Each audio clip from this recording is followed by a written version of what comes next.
ಆತ್ಮೀಯ ಬಂಧುಗಳೇ, ಶ್ರದ್ಧೆಯ ತಂದೆ ತಾಯಂದರೆ, ನಲ್ಮೆಯ ಸಾಹಿತ್ಯಾಭಿಮಾನಿಗಳೇ, ಈ ಒಂದು ಜಗತ್ತಿನ ಬಗ್ಗೆ ಬಹಳಷ್ಟು ಕಗ್ಗಗಳಲ್ಲಿ ನೋಡಿದ್ದೇವೆ. ಜಗತ್ತು, ಜಗತ್ತಿನ ಸೃಷ್ಟಿ, ಆ ಸೃಷ್ಟಿಕರ್ತನ ಒಂದು ಮಹತ್ವ, ಆತನ ಒಂದು ಲೀಲೆ, ಅದಕ್ಕೆ ಇನ್ನೊಂದು ಕಗ್ಗ ಸೇರ್ಪಡೆ ಆಗಿದೆ. ಅದೇ ಈ 93ನೆಯ ಕಗ್ಗ. ಇಲ್ಲಿ ಈ ಕಗ್ಗವು ಬಹಳ ಸುಂದರವಾಗಿ ಜಗತ್ತಿನ ಒಂದು ಸೃಷ್ಟಿಯನ್ನ ತಾಂಡವ ರೂಪದಲ್ಲಿ ಚಿತ್ರಿಸ್ತಾ ಇದೆ. ಭುವನದಲ್ಲಿ ಇಡೀ ಜಗತ್ತಿನ ಸುತ್ತಲೂ ಕೂಡ ಉದಯಾಸ್ತಗಳು, ಸೃಷ್ಟಿ, ಸ್ಥಿತಿ, ಲಯಗಳು ಎಲ್ಲವೂ ಕೂಡ all of life and the universe appear to be the part of grand cosmic dance ಅಂತ ಹೇಳೋ ಹಾಗೆ ಈ ಒಂದು ಶಿವನ ತಾಂಡವ ನೃತ್ಯವನ್ನು ನೆನಪಿಸುವಂತಹ ಈ ಒಂದು ಸುಂದರವಾದಂತಹ ಕಗ್ಗ ನಿಮ್ಮ ಮುಂದೆ. ಈ 93ನೆಯ ಕಗ್ಗ ಹೀಗಿದೆ.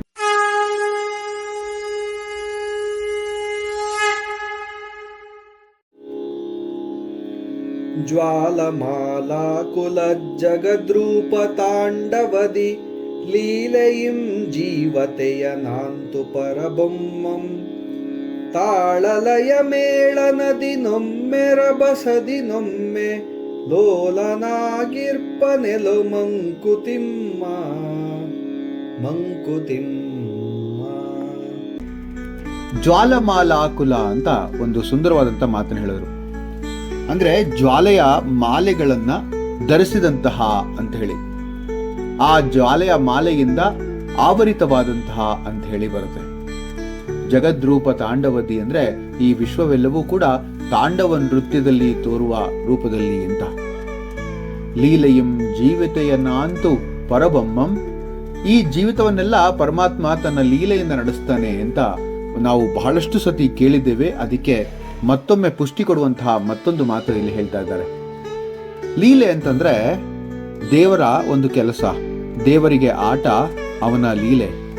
ಈ ಲೀಲೆಯನ್ನ ಆಡದಂತಹ ದೇವರು, ಆತನಿಂದಲೇ ಸೃಷ್ಟಿಯಾದಂತಹ ಈ ಒಂದು ಜಗತ್ತಿನ ಎಲ್ಲ ಆಗುಹೋಗುಗಳನ್ನ ಮತ್ತೆ ಜಗತ್ತಿನ ಪರ್ಯಂತವಾದಂತಹ ಸರ್ವವ್ಯಾಪಿಯಾದಂತಹ ಒಂದು ಶಕ್ತಿಯನ್ನ ತನ್ನ ಲೀಲೆಯಲ್ಲಿ ಪ್ರಚುರಪಡಿಸ್ತಾ ಇದ್ದಾನೆ. ತಾಳಲಯ ಮೇಳ ನದಿನೊಮ್ಮೆ ರಭಸದಿನ್ನೊಮ್ಮೆ. ನೋಡಿ, ಒಂದ್ಸತಿ ಕೆಲವೊಮ್ಮೆ ತಾಳ, ಲಯ, ಮೇಳದಲ್ಲಿ ಸೌಮ್ಯವಾಗಿ ಈ ಒಂದು ಜಗತ್ತಿನ ಸೃಷ್ಟಿ ನಡೀತಿದ್ರೆ, ಕೆಲವೊಮ್ಮೆ ರಭಸದಿನ್ನೊಮ್ಮೆ ಅಂದ್ರೆ ಉಗ್ರವಾದ ರಭಸದೊಂದಿಗೆ ಅಂತ. ಲೋಲನಾಗಿರ್ಪನೆಲೋ ಮಂಕುತಿಮ್ಮ ಅಂತ. ಲೋಲ ಅಂದ್ರೆ ಚಂಚಲ. ಕೃಷ್ಣನಿಗೆ ಲೋಲ ಅಂತ ಕರೀತಾರೆ. ಯಾಕೆಂದ್ರೆ ಪರಬ್ರಹ್ಮನನ್ನ ಲೋಲ ಅಂತ ಕರೆಯುವಂತಹ ಮಾತಿದೆ. ಅಥವಾ ಅನಿರ್ಧಾರಿತ ಒಂದು ಚಲನೆಯಲ್ಲಿರುವಂತೆ ಕಂಡು ಬರ್ತಾನೆ ಅಂತಂದ್ರೆ ತಪ್ಪಾಗಲ್ಲ. ಇಲ್ಲಿ ಅತಿ ಸುಂದರವಾದಂತಹ ತಾತ್ವಿಕ ತತ್ವವನ್ನ ತಾಂಡವ ರೂಪದಲ್ಲಿ ಹೇಳುವಂತಹ ಪ್ರಯತ್ನವನ್ನ ಇಲ್ಲಿ ಡಿ ವಿಜಿಯವರು ಮಾಡ್ತಾ ಇದ್ದಾರೆ. ಜಗದ್ರೂಪ ತಾಂಡವ ಅಂತಂದ್ರೆ ಈ ಸೃಷ್ಟಿಯ ತಾಂಡವ ಅಂತ ನಾವು ಊಹಿಸಬಹುದು.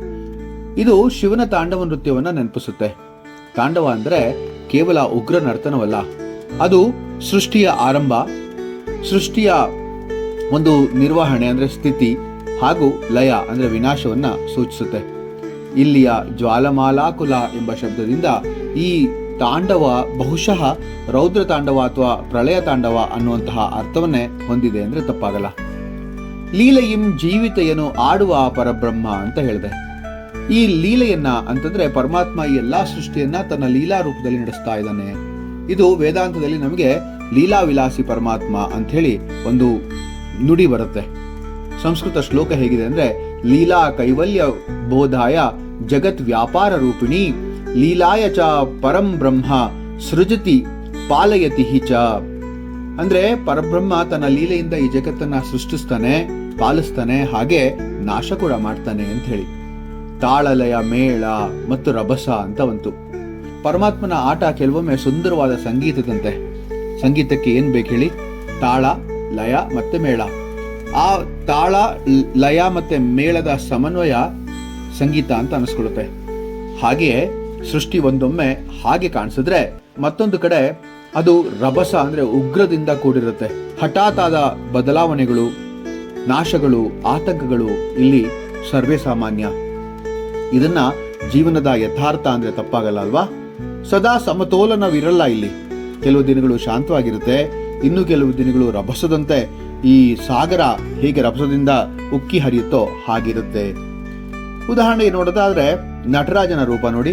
ಶಿವನು ನೃತ್ಯ ಮೂರ್ತಿಯಾಗಿ ತಾಂಡವ ಮಾಡುತ್ತಿರುವ ಚಿತ್ರವನ್ನು ನೋಡಿದ್ರೆ ಆ ನೃತ್ಯದಲ್ಲಿ ಸೃಷ್ಟಿ, ಸ್ಥಿತಿ ಮತ್ತೆ ಲಯ ಎಲ್ಲವೂ ಕೂಡ ಕಂಡು ಬರುತ್ತೆ. ಹಾಗೆ ಕೆಲವೊಮ್ಮೆ ಗಂಗೆಯು ಶಾಂತವಾಗಿ ಹರಿಯುತ್ತೆ, ಆದರೆ ಕೆಲವೊಮ್ಮೆ ಉಗ್ರವಾಗಿ ಎಲ್ಲವನ್ನ ಹೊಡೆದು ಹಾಕಿ ಹೋಗ್ತಾ ಇರುತ್ತೆ. ನಾವು ಅದನ್ನು ನೋಡಿದ್ದೇವೆ. ಮಾನವನ ಜೀವನ ನೋಡಿ ಹಾಗೇನೆ. ಶಿಶು ಸ್ಥಿತಿಯ ಚಾಪಲತೆಯಿಂದ, ಯುವಾವಸ್ಥೆಯ ಉತ್ಸಾಹದಿಂದ, ವೃದ್ಧಾಪ್ಯದ ಶಾಂತಿಗತಿವರೆಗೆ ಎಲ್ಲ ನಮಗೆ ಕಂಡು ಬರುತ್ತೆ. All are moods of the cosmic ಇಲಾ ಅಂತ ನಾವು ಅದನ್ನು ಕರಿಬಹುದು. ಈ ಕಗ್ಗದ ಮೂಲಕ DVJ ಏನು ಹೇಳ್ತಾ ಇದ್ದಾರೆ ಅಂತಂದ್ರೆ, ಪರಬ್ರಹ್ಮ ಈ ಜಗತ್ತನ್ನ ತನ್ನ ನೃತ್ಯದಲ್ಲಿ ನಡೆಸುತ್ತಿರುವ ದರ್ಶನವನ್ನ ನಾವು ನೋಡಿ ಅದರಿಂದ ಕಲಿಬೇಕು. ಈ ಜಗದ ನೃತ್ಯದಲ್ಲಿ ತಾಳ ಮೇಳವಿರುವಾಗ ಅದನ್ನ ಅನುಭವಿಸಬೇಕು. ರಭಸದ ದಿನಗಳಲ್ಲಿ ಸಹನೆ ಮತ್ತೆ ಶ್ರದ್ಧೆಯಿಂದ ಆತನ ಲೀಲೆಯೊಂದಿಗೆ ನಾವು ಕೂಡ ಲೀನರಾಗಬೇಕು ಅಂತ. ಈ ಸಂಕ್ಷಿಪ್ತವಾಗಿ ಹೇಳೋದಾದ್ರೆ, ಜಗತ್ತು ಅಂದ್ರೆ ಪರಬ್ರಹ್ಮನ ತಾಂಡವ ನೃತ್ಯ, ಜೀವನ ಅಂದ್ರೆ ಲೀಲೆ. ಪರಿಸ್ಥಿತಿಗಳು ತಾಳ ಮೇಳದ ದಿವಸಗಳು ಮತ್ತು ರಭಸದ ದಿವಸಗಳು. ನಾವು ಅಂದ್ರೆ ಪ್ರೇಕ್ಷಕರು, ಮತ್ತೆ ಕೆಲವೊಮ್ಮೆ ಆ ನೃತ್ಯದಲ್ಲಿ ಸಹ ಸಂಗಡಿಗರು, ಆ ನೃತ್ಯದ ಹಿನ್ನೆಲೆಯ ಒಂದು ನೃತ್ಯ ಪಟುಗಳು ಅಂತ ಹೇಳಿದ್ರೆ ತಪ್ಪಾಗಲ್ಲ.